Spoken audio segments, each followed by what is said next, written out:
자, 결국은 이제 검사도 문제지만 판사가 더 문제라는 이 현실이 점점 더 드러나고 있으면 이게 조이대 발악 같은데요.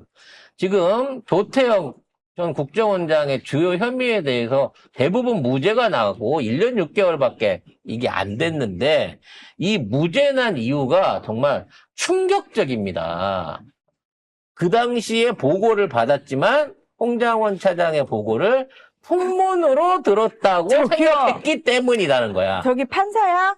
네 아무리 직장 생활을 안 해봐도 그렇지. 누가 직장 상사한테 보고를 하면서 부하가 보고한 게 풍문이겠지라고 생각하는 미친 이거 난 판사들도 저기 직장 생활 해본 애들을 뽑아야 된다고 생각해. 아니 그러니까 미친 거 아니야? 지가 판결문을 쓰면서도 이걸 어떻게 해야 그 해줄까? 내용에 대해서 심각성을 조태영이 몰랐다고 얘기를 할까라고 하다 보니까 요 얘기는 정식적인 단계를 거쳐 온 얘기가 아니라 풍문으로 들은 얘기를 들었다고 생각했을 수 있다라고 핑계를 만들어준 거야. 사실 조태영은 내가 이거 풍문으로 들은 얘기인 줄 알았어요 라는 변명을 하지도 않았는데 판사가 지가 알아갖고 풍문인 줄 아셨죠? 그런 얘기가 풍문이죠. 풍문일 거라고 생각했지. 아니 대통령이 그 체포를 하라는 얘기를 어떻게 정식 보고로 이 인식을 할 수가 있었겠어요 라고 하는 아주 폭넓은 오지랖을 보여줬어요. 기사 내용 정리하겠습니다. 직무유기의 원인, 직무유기 무죄 원인 이 부분을 좀 강조를 해주세요. 네, 일단 서울중앙지법 형사합의 32부 류경진 부장판사가 조태용 전 국정원장에게 특검이 징역 7년을 구형한 거에 못 미치는 징역 1년 6개월을 선고를 했습니다. 자, 그런데 직무유기와 관련해가지고는 무죄를 했는데 무죄 판결을 내렸는데 재판부는 조태용이가 홍장원 1차장으로부터 대통령의 정치인 체포 지시를 보고받았더라도 이를 비상계엄 과정에서 발생한 풍문으로 받아들였을 가능성이 있어서 국정원법상 국회 보고 의무가 발생했다고 보기 어렵다고 판단을 했다는 겁니다. 말도 안 되는 판결이긴 하지만 이 중요한 건 이거예요. 이 새끼가 미쳐갖고 이 판결을 한 게 아니라 이러한 판결을 내려라라고 하는 조이대 압력이 있었을 걸로 생각이 됩니다. 아니에요. 이 새끼는 과거에도 이상민한테 솜방망이 처벌을 했던 새끼예요. 그리고 그러니까 그런 짓거리를 하고 있는 게 다 조이대의 농간인 거야. 아니에요. 이게 정상적인 판단이 아닌 거야. 그럼 내가 중요하게 생각하는 바는 아니 이 사람이 어떤 사람인지를 봐야 된다는 거야. 단순히 조이대 이런 때문에 아니야. 이런 이런 놈인데 놈이야. 시켜서 하는 놈인데 누가 시켜서 하든 지가 하든 이런 판결을 내리는 의도 안에는 이게 국정원법 위반 혐의를 벗겨줘야 하는 원대한 중요한 이유가 있다는 거예요. 그 얘기는 뭐다?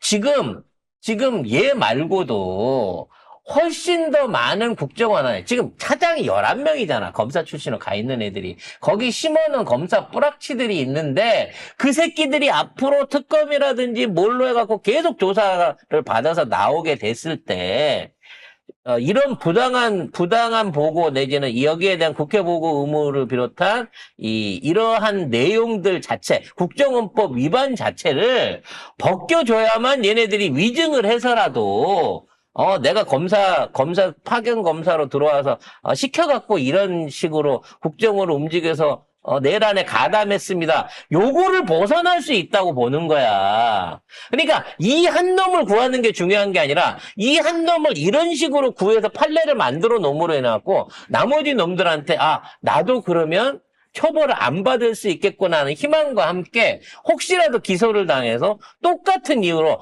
걔도 풍문으로 생각했겠지.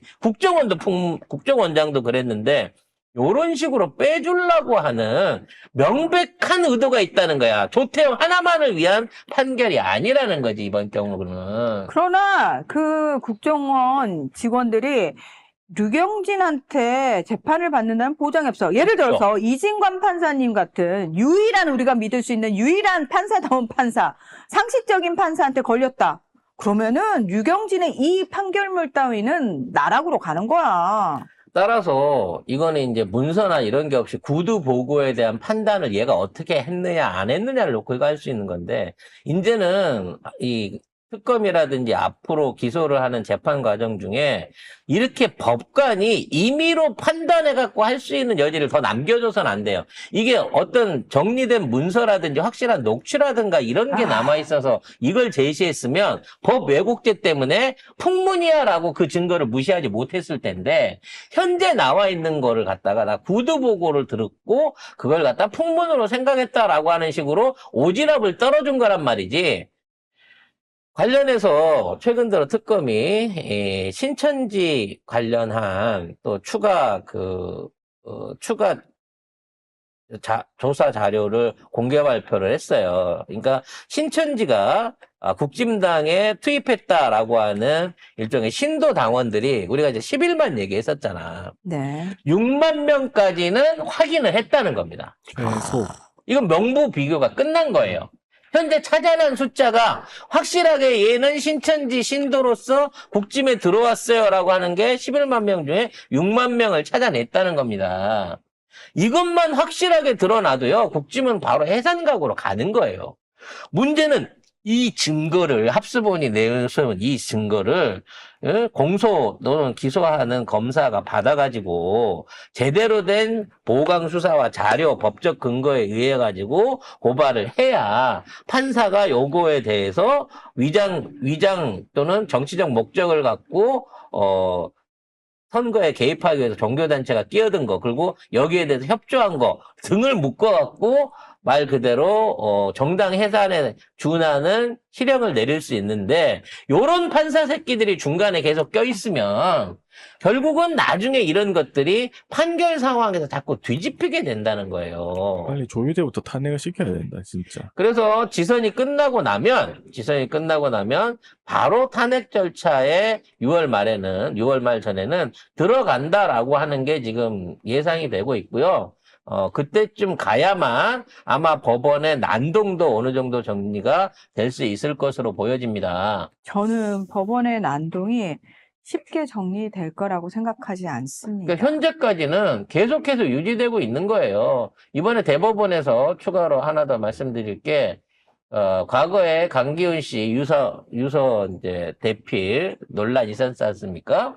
요게 이제 검사가 유서를 조작했다라는 식으로 해갖고 지금 유족들도 주장을 하고 변호사들도 주장을 하고 있는데, 강기훈 씨에 대해서 국가라고 말하면 안 되지. 사실상 법원이나 검찰이 잘못된 기소를 했다라는 부분에 대해서는 원고 승소 판결을 했습니다만 검사가 유서를 조작했어요라고 하는 주장에 대해서는 이거는 근거 없다라는 방식으로 해갖고 대법원이 또 이거를 날려버렸습니다. 결국 법원의 뜻대로 해갖고 이 모든 절차가 종료가 돼버렸다는 것이죠. 네.